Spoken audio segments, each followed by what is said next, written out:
wabarakatuh. Alhamdulillah alladzi khalaqal mauta wal hayata liyabluwakum ayyukum ahsanu amala wa huwal azizul ghafur.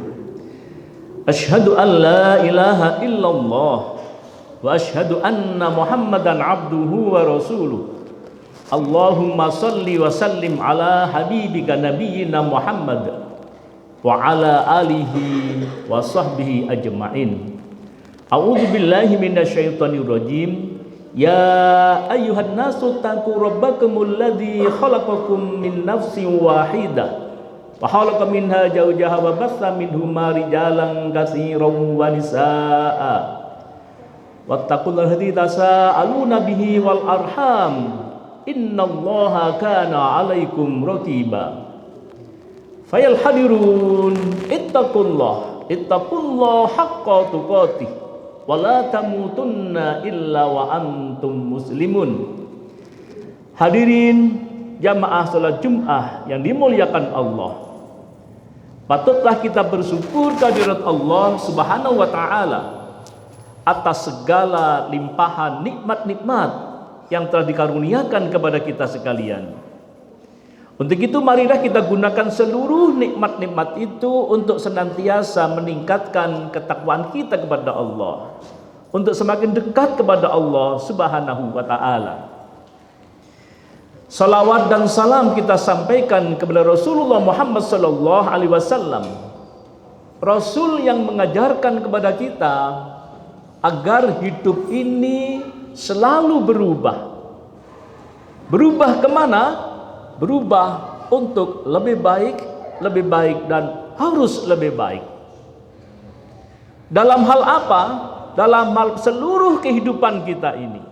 Apakah masalah-masalah ibadah kita, sholat kita perbaiki. Ditambah lagi sholat-sholat sunnahnya, sedekah kita perbaiki. Harus selalu lebih baik dan lebih baik. Kalau kemarin sholat kita ini khusyuknya masih sekian persen saja, kita tambah, kita usahakan semaksimal mungkin. Bagaimana agar ketika Allahu Akbar sampai salam, kita dalam keadaan khusyuk kepada Allah Subhanahu wa taala. Yang berubah tentu saja juga urusan-urusan dunia kita. Hubungan antar sesama harus lebih baik. Antar tetangga, antar kawan kerja harus lebih baik dan lebih baik. Termasuk juga ekonomi kita, kehidupan rumah tangga kita harus lebih baik dan lebih baik. Jangan sampai hadirin jamaah yang berbahagia, hidup ini waktu terus berjalan. Yang dikatakan oleh Al-Quran termasuk orang-orang yang rugi. Jangan sampai kita termasuk orang-orang yang rugi. Siapa orang yang rugi itu? Al-Quran menjelaskan, a'udzubillahi minasyaitonirrajim.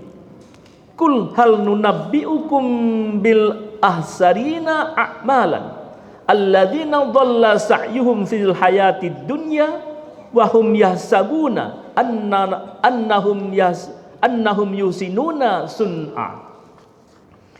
Katakanlah, apakah akan kami beritahukan kepadamu tentang orang-orang yang paling merugi perbuatannya, yaitu orang-orang yang telah sia-sia perbuatannya dalam kehidupan dunia ini, sedangkan mereka menyangka bahwa mereka berbuat sebaik-baiknya.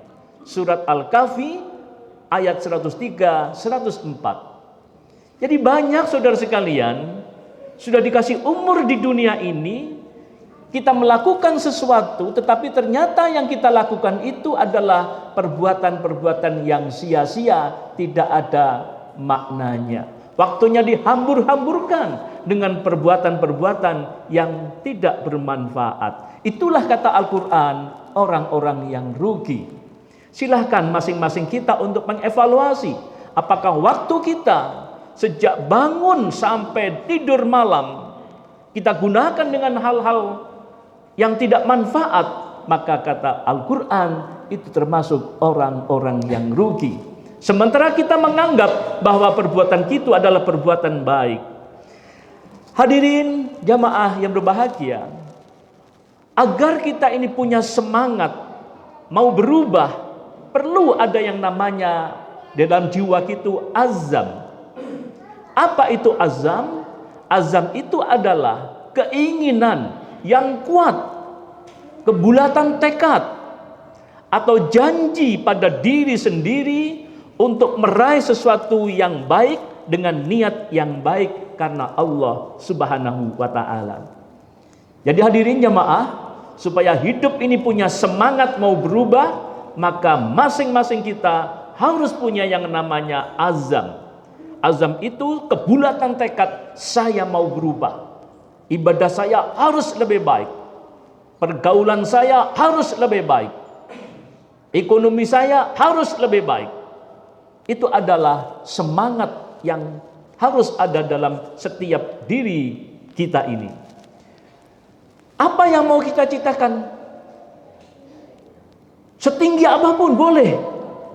Bahkan Rasulullah Muhammad SAW pernah bercita-cita, berkeinginan agar Kaisar Romawi dan Kaisar Persia ini adalah ketika itu pada zaman-zaman itu, abad ke-6 itu, merupakan negara superpower, negara terbesar di dunia, yaitu Romawi dan Persia.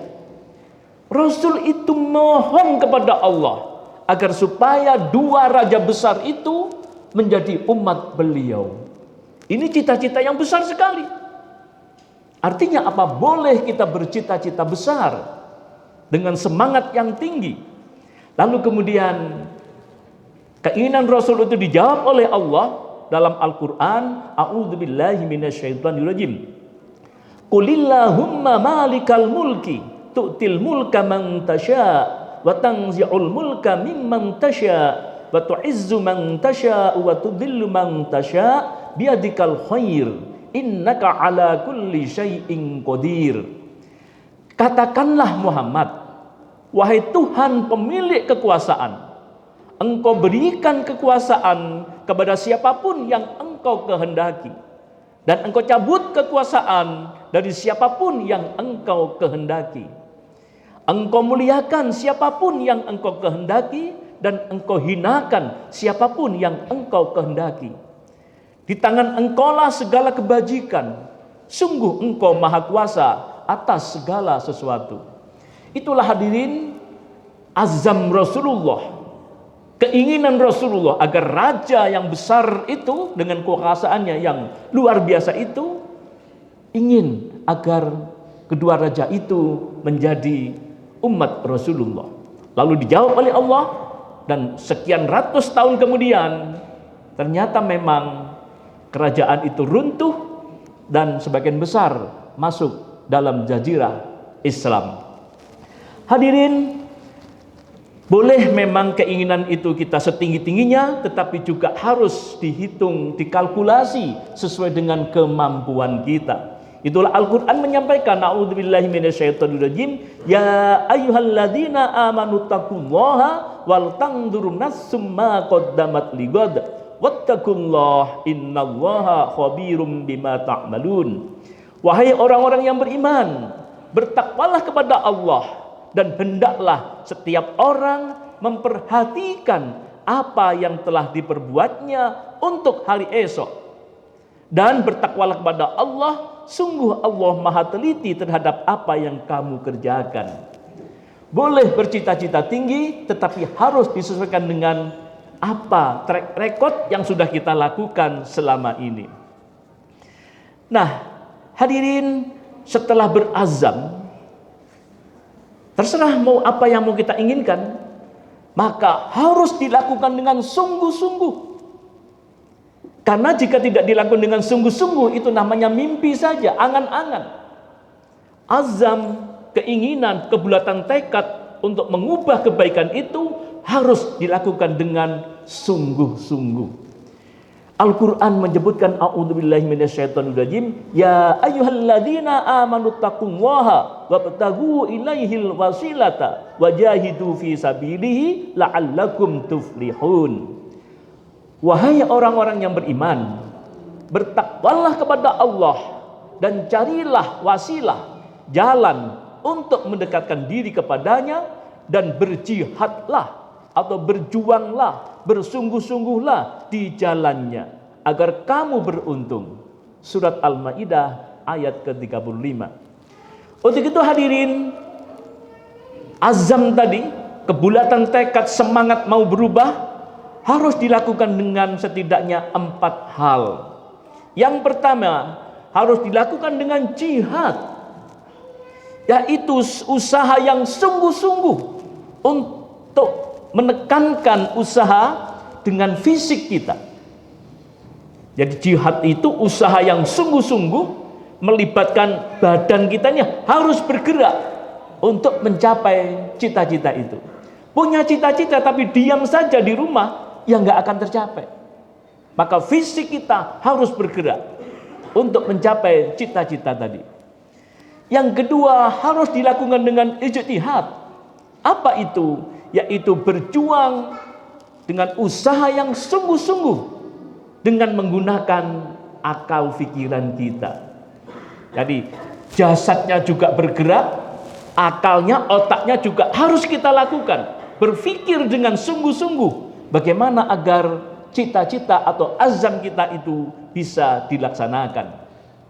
Berikutnya hadirin, dengan cara mujahadah, yaitu usaha yang sungguh-sungguh yang dilakukan dengan menggerakkan hati kita. Semangatnya harus ada. Fisiknya berjalan, otaknya berjalan, hatinya juga berjalan. Hadirin, setiap perjuangan pasti memang ada kesulitan-kesulitan. Bagi para remaja, anak-anak sekalian, gapailah cita-citamu setinggi-tingginya. Ukur kekuatanmu. Dan yakinlah untuk mewujudkan cita-cita itu pasti ada kesulitan-kesulitan. Tetapi jangan ragu, karena Al-Quran mengajarkan kepada kita, a'udzubillahi minasyaitonirrajim, fa inna ma'al usri yusra, inna ma'al usri yusra. Maka sesungguhnya bersama kesulitan ada kemudahan. Sesungguhnya bersama kesulitan ada kemudahan. Surat Al-Insyirah ayat ke-5 sampai ke-6. Hadirin, sebagai contoh, misalnya kita berazam ingin meningkatkan agar sholat tahajud kita lebih istiqomah. Itu niat. Tahun ini saya harus lebih meningkatkan sholat tahajud kita. Maka teori 3 hal tadi itu harus kita lakukan. Pertama, harus dilakukan dengan jihad, bersungguh-sungguh melibatkan fisik kita. Begitu jam 3 mendengar, maka kita juga harus segera meninggalkan tempat tidur kita itu. Selimut kita lepaskan dan segera fisik kita ajak ke kamar mandi untuk segera berwudu. Itu sungguh-sungguh. Tapi kalau sudah jam 3 kok fisik kita nggak mau bergerak, masih di atas tempat tidur, ya nggak berubah, tidak berubah. Maka fisiknya juga harus dilakukan dengan sungguh-sungguh, segera meninggalkan tempat tidur kita itu. Sarung kita itu sesungguhnya cuma 3 on beratnya, tapi kalau waktu malam itu bisa setengah kintal beratnya untuk menyelimuti kita ini, berat sekali. Kalau tanpa kekuatan berubah, tentu tidak akan bisa meninggalkan atau ya selimut kita itu tidak kuat. Berikutnya, setelah kita bergerak dengan fisik kita, akal kita pakai. Gimana caranya supaya saya bisa bangun tengah malam, bisa bangun dengan baik? Difikirkan bagaimana caranya. Tidurnya nggak boleh malam-malam. Jam 9 maksimal kita bisa istirahat, sehingga kita bisa kelak waktu malam itu bisa bangun. Difikirkan bagaimana caranya dengan sungguh-sungguh. Apakah dengan alat alarm, cari apa lagi agar supaya azam itu bisa terlaksana. Berikutnya hadirin, sungguh-sungguh semangat jiwa kita ini. Begitu mendengar jam 3, segera jiwa kita ini godaan-godaan yang berat-berat tadi itu dengan sungguh-sungguh segera kita lepaskan. Godaannya memang cukup berat. Itu contoh kalau kita ingin merubah, berazam agar tahun ini sholat malam kita lebih baik lagi, atau sholat sunnah ibadah kita lebih baik lagi, atau apapun yang saudara punya niat, punya azam. 3 hal tadi itu silahkan digunakan dengan melibatkan fisiknya, jihadnya, ijtihadnya, akal pikiran kita, dan mujahadah kita, hati kita mendekatkan diri pada Allah Subhanahu wa taala, dan semua itu dilakukan dengan cara istiqomah. Hadirin, mudah-mudahan konsep azam ini bisa merubah hidup kita semakin baik dan semakin baik. A'udzubillahi minasyaitonirrajim. Bismillahirrahmanirrahim. Wal 'ashr. Innal insana lafi khusr illal ladzina amanu wa 'amilus solihati wa tawassaw bil haqqi wa tawassaw bis sabr. Barakallahu fil Qur'anil azim wa nafa'ani wa iyyakum bima fihi minal ayati wa dzikril hakim. Wa tawalla minni wa minkum tilawatahu innahu huwal ghafurur rahim.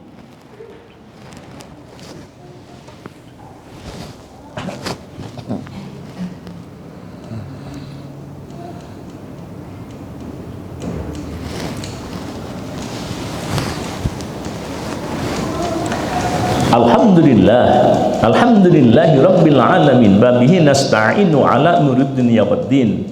Assalatu wassalamu ala asrofil anbiya wal mursalin sayyidina Muhammadin wa ala alihi wa sahbihi ajma'in, amma ba'd.